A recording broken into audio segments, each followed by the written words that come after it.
அல்ஹம்துலில்லாஹி ரபில் ஆலமீன். அல்லாஹும்ம ஸல்லி அலா முஹம்மதின் வ ஆலி முஹம்மதின் வபாரிக் வசலிம் அலைஹி. அஸ்ஸலாமு அலைக்கும் வரஹ்மத்துல்லாஹி வபரகாத்துஹு. வெல்கம் டு வாய்ஸ் ஆஃப் ஈமான். எல்லோரும் எப்படி இருக்கீங்க? நல்லா இருக்கீங்களா? அல்ஹம்துலில்லாஹ். அல்லாஹ் சுப்ஹானஹு வ தஆலா உங்களுக்கு நீண்ட ஆயுளையும் ஆரோக்கியத்தையும் வழங்க வேண்டும் என்று துவா செஞ்சு ஆரம்பிக்கிறேன். ஒரு மோமினுக்கும் இறை நிராகரிப்பாளருக்கும் இடையே இருக்கிற ஒரு வித்தியாசம் தொழுகை. இந்த தொழுகை என்பது மிக முக்கிய ஒரு விஷயமாக நம்ம மார்க்கத்தில் இருக்குது. கடமையாக்கப்பட்ட ஒரு விஷயம். 5 வேளை தொழுகை கட்டாயம் நம்ம தொழுது தான் ஆக வேண்டும். இந்த தொழுகையை பற்றி தான் நாளை மறுமையில் முதலில் நம்ம விசாரிக்கப்படுவோம். அதாவது மறுமையில் விசாரணை கணக்கு இருக்குல்ல, தொழுகையை பற்றி தான் முதல் விசாரணையாக இருக்கும். அது மட்டும் சரியாக அமைஞ்சிச்சுன்னா மற்ற எல்லாமே சீராக அமைஞ்சிடும். இந்த தொழுகை நம்ம தொழும்போது மானக்கீடான பல விஷயங்கள் நம்ம இது பாதுகாக்கும். தப்பு கண்டிப்பாக செய்ய மாட்டோம். 5 வேளை தொழுகையாளிங்க உண்மையாக அந்த தக்குவாவோட இறை அச்சத்தோடு நீங்கள் தொழுதீங்கன்னா எந்த தவறும் நீங்கள் செய்ய மாட்டீங்க. தவறு செய்ய உங்கள் மனசு வராது. ஆரம்பத்தில் கொஞ்சம் சோம்பல் இருக்கும் தொழுகை தொழுவதற்கு. ஒவ்வொரு வேளை சில பேர் என்ன பண்ணுவாங்க, ஒரு 3 வேளை தொழுவாங்க, ஃபஜ்ரு தொழ மாட்டாங்க, அசர் தொழ மாட்டாங்க, இல்லை இஷாவை ஸ்கிப் பண்ணிடுவாங்க, இந்த மாதிரி பண்ணுவாங்க. ஆனால் நீங்கள் 5 வேளை தொழுது பாருங்கள். அப்புறம் எந்த ஒரு வேலை வந்தாலும் சரி அந்த தொழுகையை நீங்கள் ஸ்கிப் பண்ண மாட்டீங்க. ஒவ்வொரு வேளை தொழுகை தொழுதுட்டு நம்முடைய தேவைகளை கஷ்டங்களை அல்லாஹ்விடம் நாம் துவாவாக கேட்கும்போது நம்முடைய கஷ்டங்களை எல்லாத்தையும் அல்லாஹ் நீக்குவான். அந்த அளவுக்கு பவர்ஃபுல்லான ஒரு விஷயம்தான் தொழுகை. 5 வேளை தொழுது நீங்கள் துவா செஞ்சாலே போதும், உங்களை எல்லா பிரச்சனைகளும் தீரும். நிறைய பேர் கமெண்ட்டில் கேட்குறீங்க, எனக்கு இந்த பிரச்சனை இருக்குது, துவா சொல்லுங்க சொல்லிட்டு. நீங்கள் தொழுகையை விட்டுட்டு நீங்கள் என்னதான் துவா எக்ஸ்ட்ரா துவா ஓதுனாலும் 5 வேளை தொழுகை உங்ககிட்ட இல்லைன்னா கண்டிப்பாக உங்கள் துவா கபூல் ஆகாது. அது நல்லா ஞாபகம் வச்சுக்கிங்க. உங்கள் கஷ்டங்கள் தீரணும், உங்கள் துவாக்கள் ஒன்று நிறைவேறணும், மறுமையினால நமக்கு நல்ல அந்தஸ்து கிடைக்கணும் சொல்லிட்டு நீங்கள் ஆசைப்பட்டீங்கன்னா ஃபஸ்ட்டு தொழுகையை 5 வேளை தொழுகையை சரிவர தொழுதுட்டு வாங்க. 5 வேளை தொழுகை இந்த உலகிலும் உங்களுக்கு வெற்றியை தரும், மறுமையிலும் வெற்றியை தரும். இப்படி நம்ம தொடர்ந்து தொழுது துவா செய்யும் போது சில நேரங்களில் சோதனைகள் வரும்.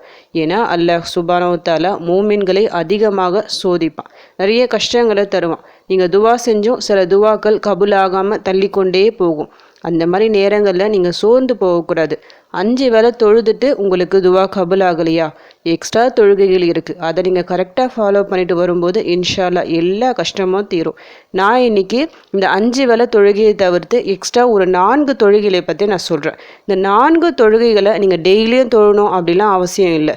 வாரத்தில் ஒரு நாள் இல்லை மாதத்தில் ஒரு நாள் இந்த மாதிரி நீங்கள் தொழுது வந்தாலே உங்கள் வாழ்க்கையில் நல்ல ஒரு முன்னேற்றம் ஏற்படும். இந்த தொழுகை உங்கள் வாழ்வாதாரத்தை மேலே கொண்டு போகும். அல்லாஹ்வால் ஆசீர்வதிக்கப்பட்டவர்களாக ஒரு பாசிட்டிவாக நீங்கள் ஃபீல் பண்ணுவீங்க. அதில் முதல் தொழுகை தஹஜ்ஜுத் தொழுகை. ஏன்னா இந்த தொழுகைக்கு சொல்லிட்டு நிறைய சிறப்புகள் இருக்குது. நபி ஸல்லல்லாஹு அலைஹி வஸல்லம் அவர்கள் இந்த தொழுகையை பற்றி என்ன சொல்லியிருக்காங்கன்னா, என்னுடைய உம்மத்திற்கு மட்டும் இந்த தொழுகை சிரமம் இல்லாவிட்டால் கண்டிப்பாக 5 வேளை தொழுகையோட இந்த தொழுகையை நான் கடமையாக்கியிருப்பேன் அப்படின்னு சொல்லியிருக்காங்க. அந்த அளவுக்கு பவர்ஃபுல்லான ஒரு தொழுகை தான் இந்த தஹஜ்ஜுத் தொழுகை. நபி ஸல்லல்லாஹு அலைஹி வஸல்லம் அவர்கள் தன்னுடைய வாழ்நாளில் ஒரு நாள் கூட விட்டதில்லை இந்த ஒரு தொழுகை தொழுவதற்கு. இந்த தொழுகையில் அப்படி என்னதான் ஸ்பெஷல்னு கேட்டிங்கன்னா, இந்த நேரத்தில் அந்த தஹஜ்ஜுத் நேரம் இருக்குது பார்த்தீங்களா, இரவின் 3ல் 1 பகுதின்னு சொல்லுவாங்க. கரெக்டாக டைம் சொல்ல போகிறதா இருந்தால் ஒரு 1 to 4 அந்த மாதிரி நீங்கள் டைம் வச்சுக்கலாம் நைட்டு.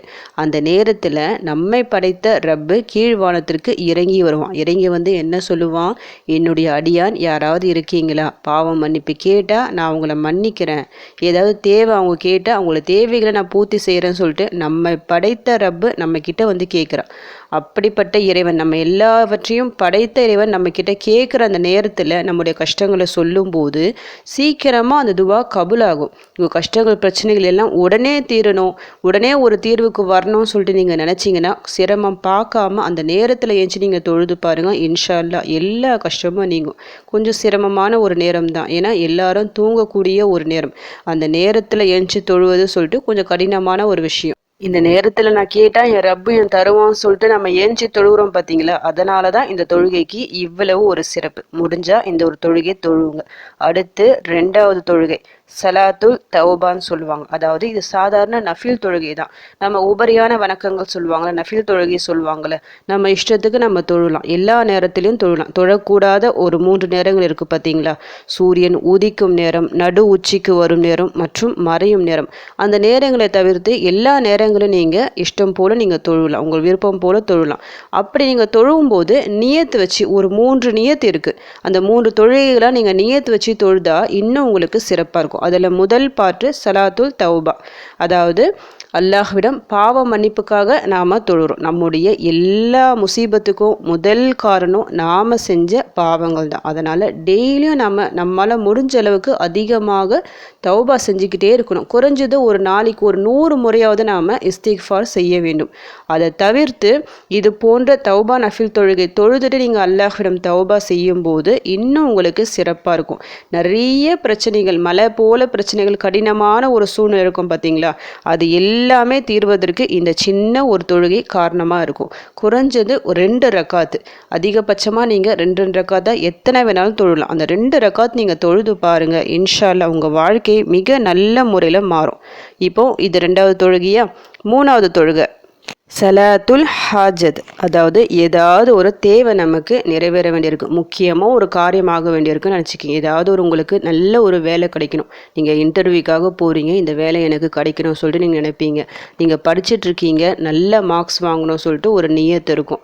ஒவ்வொருத்தருக்கும் ஒவ்வொரு நியத்து இருக்கணும். நல்ல திருமணம் நடக்கணும், நல்ல சாலிஹான துணை வேணும், சீக்கிரமாக திருமணம் நடக்கணும், இந்த கடன் பிரச்சனைகள் இருக்குது, இது நீங்கி நல்ல ஒரு வாழ்வாதாரம் பெருகணும்னு சொல்லிட்டு ஒவ்வொருத்தருக்கும் ஒவ்வொரு ஆசை இருக்கும். சொந்த வீடு, கனவு இருக்கும், இந்த மாதிரி நிறைய ஆசைகள் இருக்குது. அந்த ஆசையை நிறைவேறணும்னா அதை மனசில் நீங்கள் நியத் வச்சுக்கிட்டு இது மாதிரி ஹாஜத் நஃபில் தொழுகை அல்லாஹிற்காக நான் தொழுகிறேன் சொல்லிட்டு 2 ரக்காத்துலேருந்து நீங்கள் எத்தனை ரக்காத்து வேணாலும் தொழலாம். தொழுதுட்டு அந்த ஒரு தேவையை அல்லாஹிடம் நீங்கள் கேட்கணும். இதுக்காக நீங்கள் தனியாக தொழுது துவா செய்யும் போது நிச்சயமாக அந்த தேவை நிறைவேறும். தொழுத உடனே அந்த தேவை நிறைவேறணும்னு சொல்லிட்டு நினைக்கக்கூடாது. சில நேரங்களில் அல்லாஹ் நாடினால் உடனே நிறைவேற்றி தருவான், சில நேரங்களில் தாமதமும் ஆகலாம். அப்படி தாமதம் ஆகுதுன்னா என்ன அர்த்தம், அல்லாஹ் நம்மக்கிட்டேருந்து இன்னும் எதிர்பார்க்குறான் அப்படின்னு அர்த்தம். அப்போ நீங்கள் தொடர்ந்து அந்த ஒரு நியத்தை வச்சுக்கிட்டு 2 ரக்காத் நீங்கள் தொழுதுகிட்டே வரணும். முடிஞ்சால் நீங்கள் டெய்லியும் 2 ரக்காத் தொழலாம், அப்படி இல்லைன்னா வாரத்துக்கு ஒரு தடவையாவது நீங்கள் தொழலாம். அந்த ஒரு காரியம் நிறைவேறும் வரை கண்டிப்பாக உங்களுக்கு அந்த காரியம் நிறைவேறும், நீங்கள் இப்படி நியத்து வச்சு தொழுதுட்டு வரும்போது. இது 3வது தொழுகை சலாத்துல் ஹாஜத். அடுத்து 4வது சலாத்துல் ஷுக்ரு.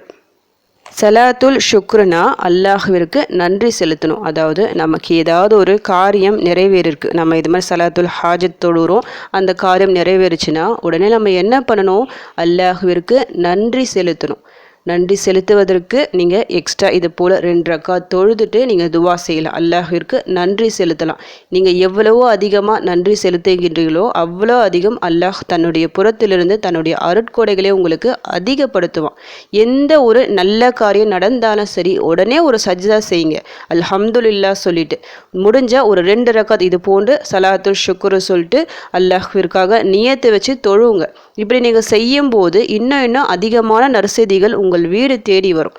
ஒரு காரியம் நமக்கு தேவைப்படுது, அந்த காரியம் நடந்துருச்சு. ஒரு கஷ்டம் இருக்குது, அந்த கஷ்டம் நீங்கிருச்சு. அதற்காக அல்லாஹ்விடம் நாம் துவா செய்கிறோம், தொழுகிறோம். அப்போ அடுத்து என்ன நடக்கணும், அந்த கஷ்டம் நீங்கிட்ட பிறகு, அந்த காரியம் நடந்துட்ட பிறகு மறந்துடக்கூடாது, படைச்ச இறைவனை மறந்துடக்கூடாது. இதுதான் அல்லாஹ் அல் குரானில் சொல்கிறான். நான் உங்களுக்கு கஷ்டமான நேரங்கள் நீங்கள் என்கிட்ட வரீங்க, அந்த கஷ்டத்தை நான் நீக்கிறேன்.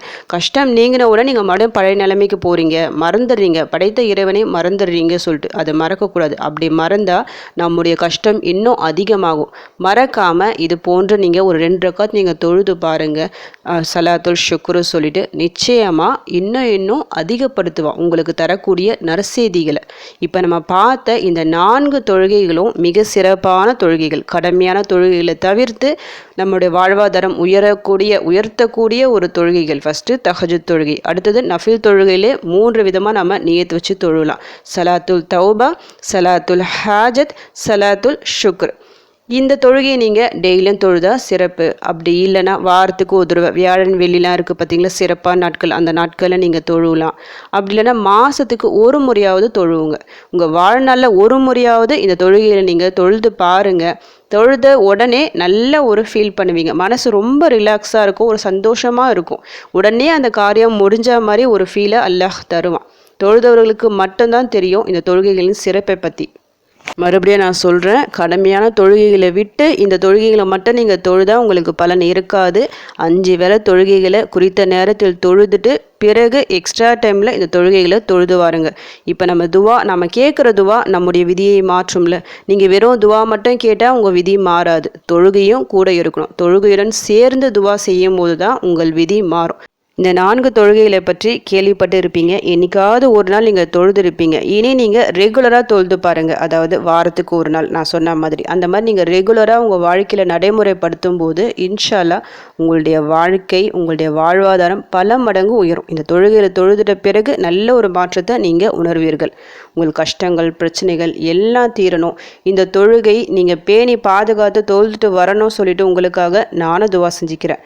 எனக்காகவும் என் குடும்பத்திற்காகவும் நீங்களும் துவா செஞ்சுக்கிங்க. அல்ஹம்துலில்லாஹ். இந்த வீடியோ உங்கள் எல்லாருக்கும் யூஸ்ஃபுல்லாக இருந்துக்கும்னு நினைக்கிறேன். நீங்கள் தெரிஞ்ச இந்த விஷயத்தை மற்றவங்களுக்கும் எத்தி வைங்க.